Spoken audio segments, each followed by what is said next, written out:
নবীর সাথে জান্নাতে থাকতে চাই কিনা? কে কে চাই? হাত তুলে দেখা। কে কে চাই? নারায়ে তাকবীর। এই জন্য নবীর ভালোবাসা লাগবে বাবা। নবীর সুন্নাত মানতে হবে, রাসূলকে বেশি বেশি ভালোবাসতে হবে। পৃথিবীতে যারা রাসূলকে ভালোবাসে না তারা পরিপূর্ণ ঈমানদার হতে পারে না। নবীর সাহাবী হযরত ওমর ফারুক রাদিয়াল্লাহু তাআলা আনহু আল্লাহর হাবিব সরকার দো আলম নূরে মুজাসসাম সাল্লাল্লাহু আলাইহি ওয়াসাল্লাম প্রশ্ন করলেন যে ওমর তুমি আমাকে কি রকম ভালোবাসো? নবীর সাহাবী হযরত ওমর ফারুক রাদিয়াল্লাহু তাআলা আনহু বললেন ইয়া রাসূলুল্লাহ ভালোবাসি, তবে আমার জীবনের চেয়ে আমি আপনাকে বেশি ভালোবাসি না। আমার জানের জন্য, আমার প্রাণের জন্য বেশি মায়া।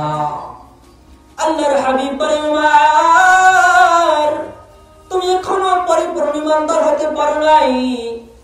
ওমর ফারুক রাদিয়াল্লাহু তাআলা আনহু বলে ইয়া রাসূলুল্লাহ ইয়া হাবিবাল্লাহ কিভাবে পরিপূর্ণ ঈমানদার মুমিন হওয়া যাবে? আল্লাহর হাবিব সাল্লাল্লাহু আলাইহি ওয়াসাল্লাম বলেন ওমর তুমি যতক্ষণ না পর্যন্ত তোমার ছেলে সন্তান, স্ত্রী সন্তান, সম্পদ তোমার জীবনের চেয়ে নিজের নফসের চেয়ে ভালো না বাসবে আমাকে বেশি, ততক্ষণ পর্যন্ত পরিপূর্ণ ঈমানদার হতে পারবে না। আল্লাহর হাবিব বলেন লা ইউমিনু আহাদুকুম হাত্তা আকুনা হাব্বা ইলাইহি মিন ওয়ালিদিহি ওয়া ওয়ালাদিহি ওয়ান নাস আজমাইন। পৃথিবীর কোন মানুষ পরিপূর্ণ ঈমানদার হতে পারবে না যতক্ষণ পর্যন্ত আমি রাসূলকে নিজের সন্তান সন্ততি নিজের জীবনের চেয়ে বেশি ভালো না বাসবে, ততক্ষণ পর্যন্ত ঈমানদার হতে পারবে না। সুবহানাল্লাহ।